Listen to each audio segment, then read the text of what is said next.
We are recording. There's music playing right now. You can't hear it. This is Sucio Talk, episode 36. Hanging out with my boy and his dog. Dog's name again? Dexter. What up? Give him a nice kiss on the eye. Kind of awkward. Sitting here with Myles Fischer at Peak Beverage, which is I'll let him explain that to you. Myles, how are you? I'm good, buddy. How are you doing? I'm fucking doing well, bro. It's been so great that after so many years, I get to see you twice in like a month. That's right. We went to Johnson & Wales together, partied together a lot, hanging out at the same basement parties. And basement parties in Providence. And then after a while, we became men, and we went our separate ways. We'll get into that later. We're going to start in your early life. Early life, early Myles. So, as I always say, we're going to take it all the way back. All right, so where were you born? I was born in Boston, Massachusetts, so grew up in southern New Hampshire. Okay. Always had an affinity for cooking. My mother, from an early age, I think I was like 7 years old, the first time she put a knife in my hand and had me prep with her. So started cooking with her at an early age. Started finding my way in the culinary world. I will say that I was blessed enough to have parents that didn't spend money on, new cars and fancy toys, but it was more about the culinary experience. Like going out to eat. Yeah. I mean, so we would go out on these nice vacations, and the main focus would be usually a food destination. Gotcha. So it'd be like, what restaurant are we going to in this city, or what are we doing? Were they bringing you to these places as a baby, or I was probably like 7 years old the first time. Got you. I think the first time I went to a Michelin star restaurant, I think I was probably 10 years old. Holy fuck! Yeah. What was it? It was, I can't remember the name of it, but I remember it was in France. We were visiting Normandy. Okay. And there was a Michelin star restaurant in the city of Deauville or Trouville. We were staying in between the two towns, and that was where we were. So we'll look that shit up later. Yeah, for sure. Yeah. I love that. So what was this experience like at 10 years old? Did you know that it was something special? No, but I do have a very specific memory. I think I was 10 or 11 years old. Yeah. We were visiting Vancouver, and I remember we were at this restaurant called Lumiere, and I remember we had the tasting menu. And I think the third course that came out was a white truffle pasta dish. Got you. And I just remember so vividly that I loved it so much that the remaining courses just ended up being more and more of that white truffle pasta dish. Yeah. So I think after that point, I really started to see, how cool food could be. Growing up on the East Coast, always was introduced to oysters at a young age. Seafood, had always kind of had those kind of things in my life. Okay. Which I think ultimately brought me to where I am to now in beverage and so on and so forth. Got you. So what did your parents do for a job? So my parents were business consultants. My mom worked for Tom Peters and Peter Senge Group, and they're always in business consulting. And my dad was a VP for Fidelity Investments for years. But my dad's kind of like this nerdy, interesting. He's a very interesting guy. He's like an intra-extrovert kind of guy. Okay. Very nerdy, but he's always the guy that if he's looking to buy a bicycle, it's the best bicycle you could buy. Yeah, he's got to have the best thing. Yeah. But he's like very he learns about studies stuff. about it. Yeah. Okay, yeah, got yeah. you. Yeah. He's definitely the kind of guy that he grew up not being good at public speaking, and that was something that frustrated him. So he actually practiced and read books about it and studied it, and actually got himself to a place where he could actually be really, really good at public speaking. Yeah. So that was something that he did for himself. So he's always been working on himself, and always, kind of impressed that upon me. And my mom was always the big shot, always working with the big companies. She did business with Coca-Cola, NASA, things like that. Got you. But so most of the time, my growing up was being taken care of by my older brother, or other people for that matter. Yeah, I see you. So your older brother, only sibling? Yes, my only true sibling. Yes. Okay, got you. What's your brother do? My brother is actually a stay-at-home dad. He's got a broken back, unfortunately. Okay. But he's actually moving out to Colorado next year. So. Oh, sweet. Where's he living now? He's living in Jacksonville, Florida. Ooh. So he doesn't love it down there. He's more of a Bernie Sanders hippie, weed-smoking guy. And moved down to Florida and got a little bit more of a jarring reality. But I grew up in southern New Hampshire. For the most part, lived in a town called Wilton, New Hampshire. So the whole living by a farm, we'd pick our turkey every year from the local farm. Yeah. We go get milk and fresh produce and things like that. So I think between that, my mom's kind of cooking ability when I was younger, watching, Julia Child or, some of the early cooking shows on PBS were kind of my inspiration to become, at that time, my goal was to become a chef. Now, there was a period of my life, specifically, I think after during, 6th to about 9th grade, where I played piano for a period of time. Holy shit. And was really kind of focused on the music part of my life. What kind of music? What kind of piano music were you listening to? Classic or like Elton a lot of John? jazz, of jazz. Jazz specifically, definitely classic. Beethoven, Rachmaninoff for my classics.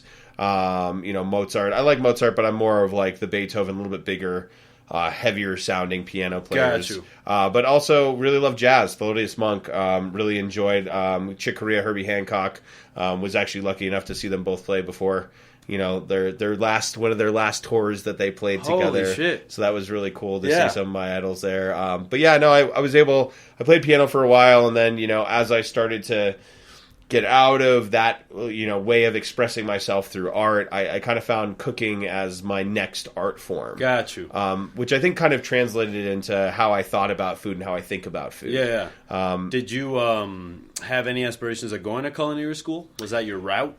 So honestly, it was. I remember I was, a little bit of background. I'd gotten a little bit of trouble when I was younger, and I was in an interesting situation when I turned 18. Where, I was living out in New Mexico, had gotten in a little bit of trouble, and I was kind of leaning towards being a whitewater rafting instructor. I've been doing whitewater rafting. Trouble for what? Smoking, selling weed, kind of the early stages. The same shit we were doing in Providence. Exactly, the same shit we were doing in Providence. Exactly. Right? But didn't get caught up too hard. It was more of a parents thing, and they sent me away to a place. But, after getting out of that place, it was kind of tough for me, and, trying to find my own way, and found myself in a position where, being a whitewater rafting instructor sounded pretty cool. Yeah. And my mom was like, no way, I want you to do something with your life and do something cool. So I was like, all right. So, ended up, looking at culinary school. She was a pretty big advocate. I remember the first day I walked and toured Johnson & Wales. I was sold. And I mean, at that point, I had already been working in kitchens for quite some time. Yeah. My first kitchen job, I was 15 years old as a dishwasher for, a pillhead fucking, chef who burns all over his arms. Where was this? Pills. This is in Peterborough, New Hampshire. Yeah. There's a place called Aqua Bistro. Gotcha. Is it still there? No, totally gone. Okay. But, I remember that place, and, he was pretty tough. I got in from a buddy of mine who was a garde manger cook at the time. That's your first job? My first job, yeah. Gotcha. Besides, did a little babysitting, did a little like contracting work, whatever. But my first culinary job. And then when I was living in New Mexico, I worked at a place called I worked at a Best Western breakfast for one day. Gotcha. And was like, I got to do something better than that. Hold on. Let's stop real quick. Best Western breakfast. You worked there for one day. One day. Did you actually serve the breakfast? No, I was in the kitchen. Or you just watched? I was in the kitchen for about 4 hours, and they were giving me some prep tasks, and it was just, the kitchen wasn't really put together. There was no real person there. Yeah. It was like, they're just like, all right, remove the butter packets. Exactly. It was like, crack 2 cases of eggs and then whip it. And then it was like, all right, well, whip some pancake batter, or like, it's just kind of like mediocre whatever work. But I ended up getting a job with this woman, Karen Todd, from Chicago. Okay. This woman was a badass. I mean, really, really cool. She owned this place called Dragonfly Cafe in New Mexico. She closed a couple of years ago, but I remember I worked for her, and her telling me stories of being pregnant with twins, working the line, doing dishes, doing all this stuff, making her thing happen. She was also at that time the baker too, so she's getting there baking in the morning, working the line after that. When you outwork everybody, you kind of get that air about you. You're like, totally. I was here baking the bread, and then I did service at night. Yeah. That was me at Charter Oak. And it's like, shut the fuck up, Dave. Like, you're nothing, okay? Yeah, no, for sure. And that to me was like the first like real moment for me where you could see where the hard work and that kind of work ethic that came into that level of kitchen. Yeah. Her being able to run this restaurant, which was a small cafe, but she was doing things like bibimbops and things like that. And this is Taos, New Mexico. So she's like really kind of trying to push the boundaries of what she can do in that space, and had her own organic farm at home that she would bring in. And I remember one time we were doing a wedding, and we had a grill strapped to the back of a hydraulic lift on the back of a box truck with 2 tables that we were plating on for this wedding. And I was just like, oh man, this is the kind of work we're doing here. But you know, like I said, I mean, when you work in environments where it's that bootstrapped and it's like, you know, but we're doing it, you know, people on the back end, the wedding parties like over the moon. This was great. Exactly. And I'm like, we're cooking out of the back of a box truck, you know, like, we don't have a kitchen, you know what I mean? But it was a really cool experience working for her, and I had a really cool line cook I worked with at the time, Eric. He ran the kitchen there. Yeah, really cool guy from Amarillo, Texas, and he was just super fun and kind of showed me the ropes. And then you know, kind of left that job, and then I went to Johnson & Wales. So, got you. How'd you decide to go to Johnson & Wales? Like I said, it was one of the schools that were on my hit list. Got you, my mom was like, you should check out Johnson & Wales. It's really close to home. So I walked through, and I remember the first day. It's actually interesting. So kind of how it led me to Beverage was, I remember the first day I walked through all the labs and saw all the food labs, and then I saw the beverage lab. I think Thomas Choice was the dude. Tom Choice, Tom the man, Choice, bro. the man, dude. He was my instructor. Why stand around when you can buy around? Exactly. That's what he was saying. Exactly. Like, fuck yeah. Exactly. He's a beast. But I remember watching his like entry level like bartending class from afar, and I was sold. I was like, these kids are making cocktails in school, and you know, people are cooking full on dishes, dude, and like they would turn off the lights and play techno music and be like, make 11 drinks. That was our final. Yeah, that was our final. I was like, yo, this guy is literally putting on techno music right now. I didn't do that well. I made 10 of the 12 drinks, and then after that, I was like, dude, just make it look like the color. Yeah, for sure. For sure. But yeah, no, that was kind of how I got, you know, kind of cut my teeth there, and then you know, worked for first job working in Rhode Island was actually in Massachusetts. I was at the Catanzit Club. Okay. Catanzit, it's just... I remember that. Was that during... What year was that? Shit, man. 2007? Something like that, yeah. 2007, 2008. So you were working during school? Yeah, it was my... so I got that job. It was my freshman year. I got the job at the Catanzit Club. It was more seasonal, obviously, because it was summer, spring, whatever. Yeah. So it was like my first year I did at the... You know, worked in Providence, whatever. Tried to find a place that made sense. Dodged a few places, and then got an opportunity.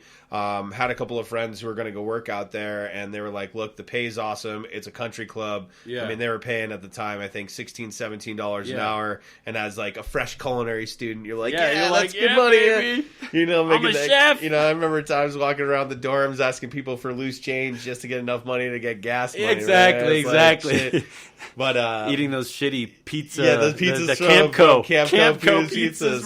Mike Camco, one of his days. But so you know, got kind of into that situation, working out at the golf course, and that was a cool summer, man. It was a lot of grilling, it was a lot of like kind of flip shifts, but you know, working on the peninsula right out there in Massachusetts, you know, the club is, you know, the front nine's on one side and the back nine's on the other side, so you're looking at the ocean no matter what. Yeah. And I remember at that time I was, you know, I'm making food for golfers coming off the course. You know, I got teenage, you know, the girls running the bar just handing me drinks, you know, while I'm sitting out there in the hot sun just grilling burgers and like, you know, sitting on the patio. But yeah, no, that was like the first really cool experience in the culinary world for me, and like kind of really work hard, party hard. Yeah, baby. work hard, party hard. And it was a fun job. Yeah. And then obviously from there I ended up working with Derek Wagner, who is, you know, still to this day is probably my biggest mentor as a chef. Yeah. And will always be. How did that come about? Actually, I ended up living above Nick's on Broadway. Oh, no fucking... Oh, yeah, I remember that. So honestly, how it really came about was I remember my dad was visiting from out of town, and you know, we kind of went around the restaurants, and he was like, well, where do you want to work? You know, is there any opportunities? And I said, I really want to go to this place, Nick's on Broadway. And I brought him there for breakfast. Breakfast is amazing. And while we're sitting there at breakfast, I remember the sauté cook at the time, he was just busier and faster than any other chef I had ever seen. Yeah. He was, you know, being an AM breakfast chef, and I mean, Nick's on Broadway, this is before they expanded to the second part. But I think at the time they were maybe a 50-seat restaurant. And we were doing like 350 covers every Saturday, Sunday, which for a 50-seat restaurant, I mean, we're turning. But I just remember that station, like, just getting crushed and watching him and watching the accuracy and watching how perfect every egg dish was coming off that station, and I said to myself, I want to be that guy. Yeah. And sure enough, a year and a half later, I was that guy. Yeah. And I was that guy for another year and a half. Yeah. Rocking that position. So holy shit, year and a half at Nick's on Broadway, you got your ass handed. Yeah, to no, you, I think it was a total